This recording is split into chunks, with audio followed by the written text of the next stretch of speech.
Gospa Nataša Pirc-Musar, lepo pozdravljeni. Dober dan. Začeli ste z zbiranjem podpisov za podporo kandidaturi za položaj predsednice države. Danes se mudite tukaj v Brežicah. Tako za začetek me zanima, kaj opažate med državljani, kakšen je sprejem na terenu? Jaz vam moram povedati, da se jaz tako dobro počutim na terenu med ljudmi. Mene ti stiki osebni z ljudmi bogatijo že celo življenje, ne samo, kadar hodim po domovini, ampak tudi, ko hodim po tujini. In neskončno sem vesela, da je tudi zdaj v tem trenutku, ko sem se odločila kandidirati za predsednico republike, točno tako. Prijetno, toplo, srčno. Kako je v Brežicah konkretno?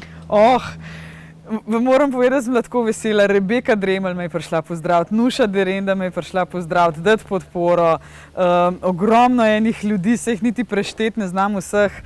Moram pa še eno stvar povedati. Moja mama je z Bizeljskega, torej iz teh koncev. Jaz sem se v svojih mladih časih veliko zadrževala na Bizeljskem, ko smo hodili obiskovati našo staro mamo na Drenovcu pri Bizeljskem je doma. Tako da imam izjemno lepe spomine na te kraje iz svoje mladosti.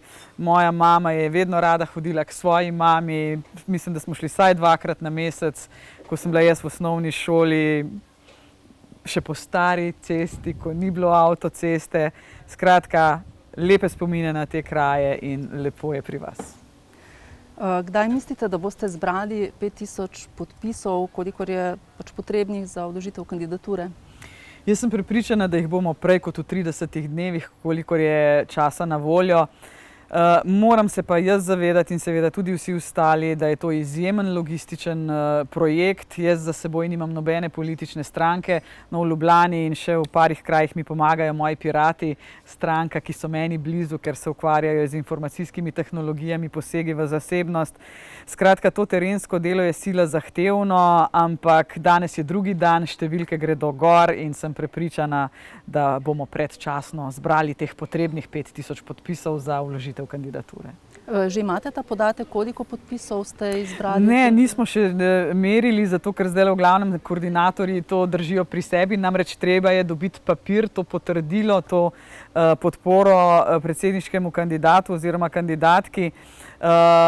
Namreč ne vem, če vaši gledalci, gledalke vedo, na tem listku namreč ni imena kandidata, ki mu daš podporo, to je ena specifika in je potrebno seveda overiti to na upravni enoti in dati koordinatorju ali samemu kandidatu v roke. Do petka se bodo te podpore stekale v naš volilni štab in takrat bomo pa že približno vedeli, kje smo. Javnomnenjske raziskave vam kažejo dober rezultat, po zadnjih ste predvsem ostalimi kandidati, pa me zanima, zakaj ste se pravzaprav sploh odločili za kandidaturo? To me vsi vprašajo, ne?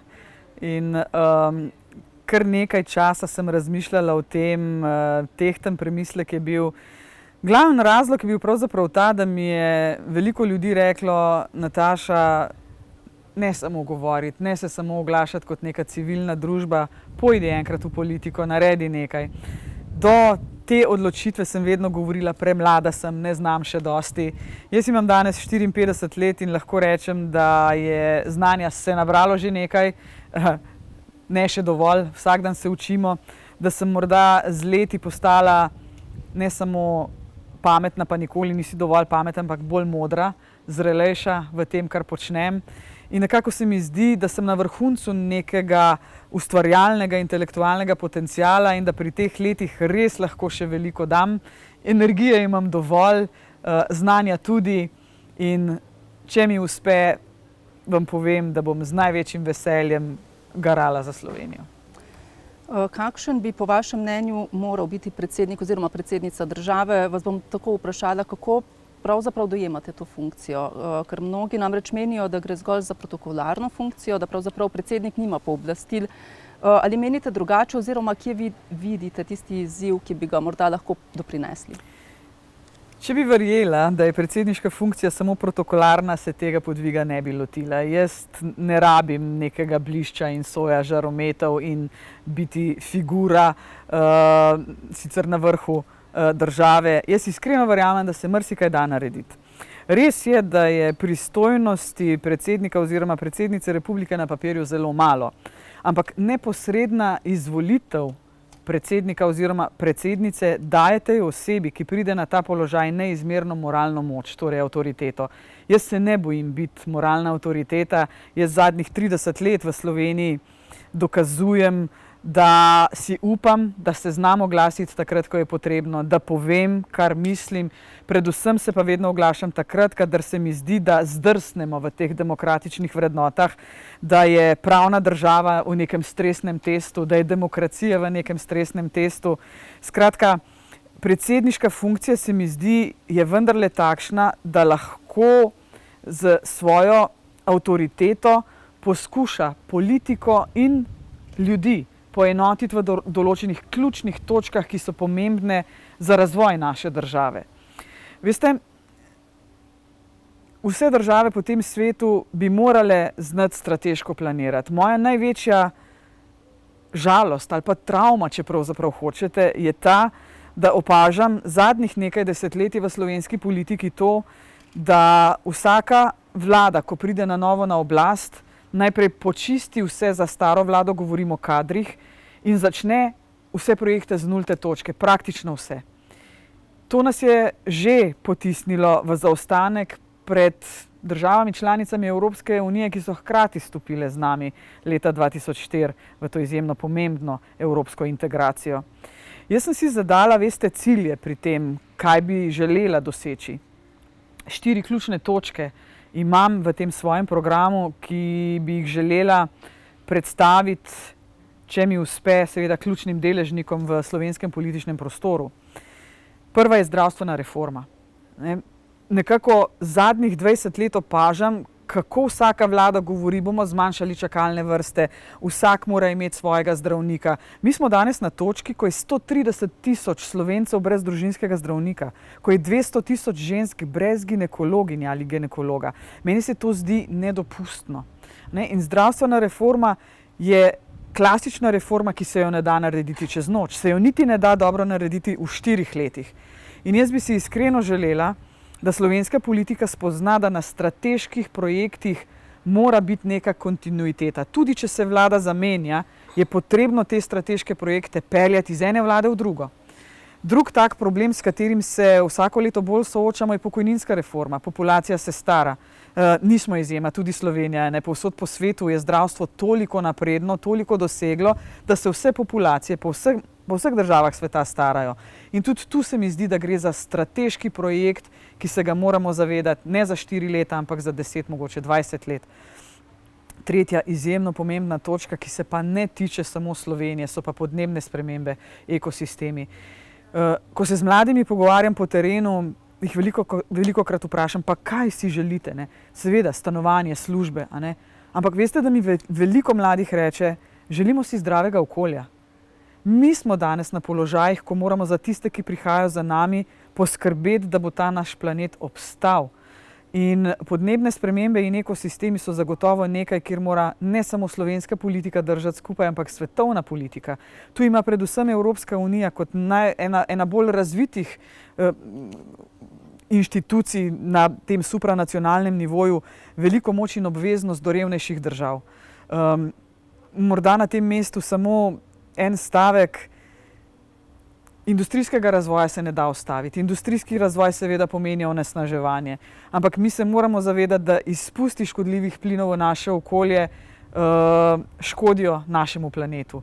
In že znotraj Evropske unije in tudi znotraj svetovne grupacije, ko se govori o podnebnih spremembah, zadnji Glasgow, od Kjotskega sporazuma naprej govorimo o tem praktično na dnevni bazi, je vsem kristalno jasno, da je treba delati na tako imenovani podnebni nevtralnosti. Kaj to pomeni? Toliko škodljivih izpustov, kot jih izpustiš na ta naš lep planet, toliko jih je treba nevtralizirati. In pogozdovanje je ena klasičnih metod za to podnebno nevtralizacijo. Več kot 60% Slovenije je pokrito z gozdovi. Mi smo tukaj lahko vzorčen model, kako naj se ravna z gozdovi in kako ogljikov dioksid, ne nazadnje tudi metan, izničiti z množico zelenih površin. 4. točka je pa obramba. Zdaj, predsednica republike, če bom postala, bo seveda vrhovna poveljnica oboroženih sil. In tukaj se moramo zavedati, da je varnosti več, ne samo obrambna. Jaz sem pristaš tega, da Slovenija ostane v NATO. na bližino vojne, kateri smo ji priča danes. Jaz upam, da je vsem jasno, da ta kolektivna obramba, predvsem pri majhnih državah, edino lahko pomaga, če bi se tudi nam kdaj takšnega zgodilo. Ampak kot predsednica bi seveda gledala malce širše. Ne samo obramba, pod katero pač poznamo orožje, vojake, ne, ampak tudi prehranska varnost, energetska varnost. To so danes stvari, ki pravzaprav gredo z roko v roki. Kibernetska varnost, če je ena izjemno pomembna, veliko se ukvarjam z modernimi tehnologijami. A ne. Pod te 4 točke se seveda da najti mnogo podtočk. Medgeneracijsko sodelovanje je nekaj, na čemer sem navdušena, ko hodim po terenu, kako lahko mladi in starejši naredimo nekaj dobrega skupaj. Skratka, to je ena taka moja kratka vizija, česa si želim. No in glede na to, da smo danes, oziroma da ste danes v Posavju in glede na to, da gre za regijo, kjer ima energetika precejšen vpliv, me zanima, kakšno je pravzaprav vaše stališče do drugega bloka jedrske elektrarne Krško? Jaz sem absolutno za jedrsko energijo, vam bom tudi povedala zakaj. Dejstvo je, da zdaj, ko poglobljeno študiram te podnebne spremembe, se pogovarjam z okoljevarstveniki, je jasno, da se bomo morali fosilnim gorivom odpovedati.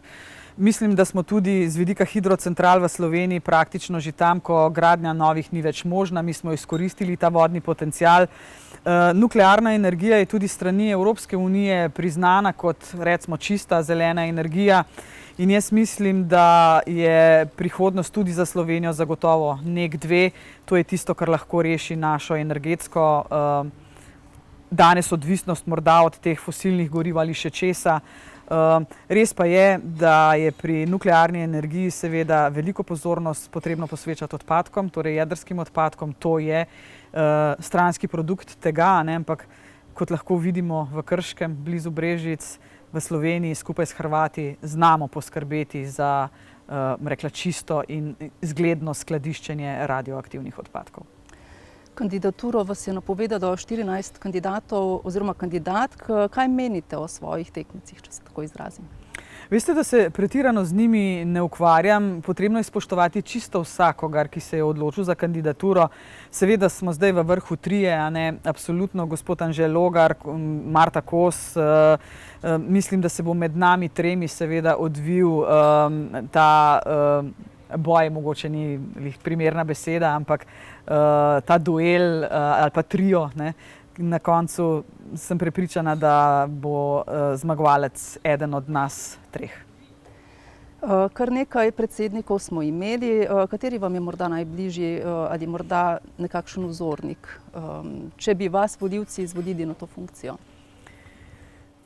A veste, da sem veliko razmišljala o predhodnikih na tej funkciji in pri vsakemu najdem nekaj dobrega. Če bi se znalo narediti miks vseh, koliko smo zdaj imeli 4 predsednike, ja. Gospod Kučan je državo vodil pravzaprav v najtežjih časih, obdobju osamosvajanja. Gospod Kučan in gospod Danilo Türk sta tudi oba moja podpornika. Jaz sem bila neizmerno vesela, da sta oba prepoznala, da sem lahko njuna dosledna naslednica. Skratka, gospod Kučan izjemno dobro pozna Balkan.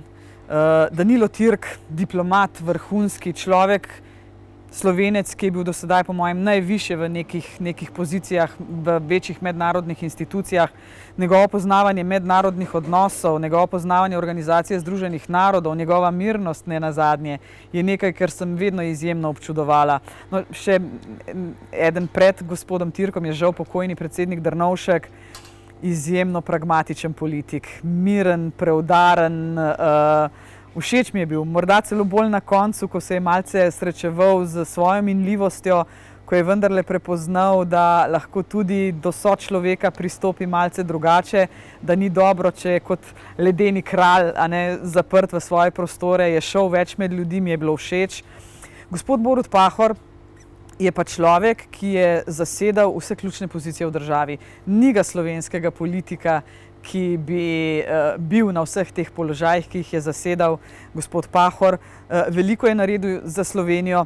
Seveda sem ga imela pa malce bolj na očeh, ker je vendarle zadnji predsednik, zadnjih 10 let je soustvarjal slovensko politiko na tej poziciji. Večkrat sem povedala, da sem mu malček zamerila, ker se je premalo oglašal. Nekako sem imela občutek, da se boji biti moralna avtoriteta.